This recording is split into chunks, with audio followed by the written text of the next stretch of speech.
This is Nandina Gulfstream, and you're looking at one of the most common plants that I use. There's a number of reasons I'll get into, so let's get into it. So this is an evergreen shrub, and it has a nice compact habit. Typically these will get up to about 42 inches, maybe as high as 4 feet, but real easy to keep as low as 24 inches.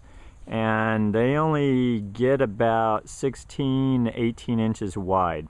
So one of the reasons I use this a lot, I'm a residential landscape architect, and I use this a lot in design because we get a lot of narrow planting areas, especially between walkways and the house or the building, that really need something narrow that's not going to outgrow the space.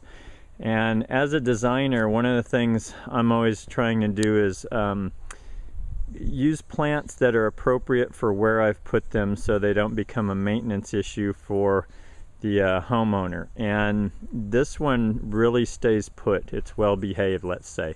It stays in that nice tight area around 18 inches wide and only gets about 3.5 feet tall, and it will sit there for 15-20 years or more and do exactly that. Secondly, as you're seeing here, there's a ton of interest in the foliage color.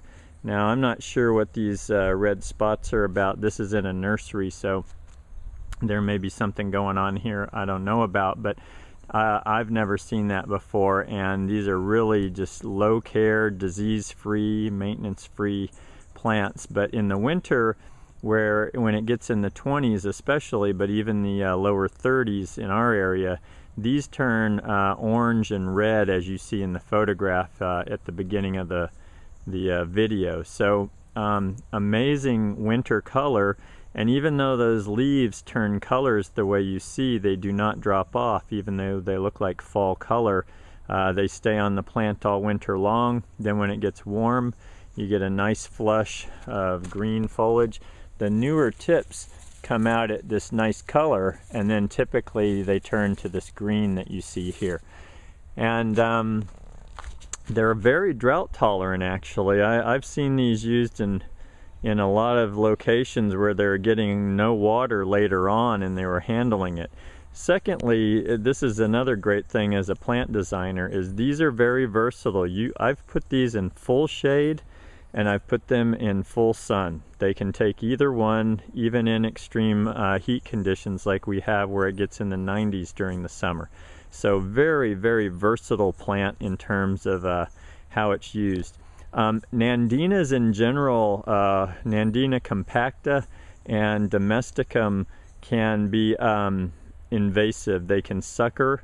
I've never had that problem with this variety, so that's another thing, is this doesn't end up taking over an area and colonizing the way some of the other Nandinas can do. So as a designer, this is one you have to have in your arsenal. It's a very useful plant in many situations, and just really like this plant. So that's Nandina. Oh, by the way, most Nandinas are deer resistant. They're not 100%. I've seen deer trim these, but these are kind of in the 90 percentile reliable in deer situations. So you can feel pretty confident using these in deer areas. If you've got a really bad problem, check out one plant, put it out there and see what they do, but pretty good in a deer area. And that's Nandina Gulfstream.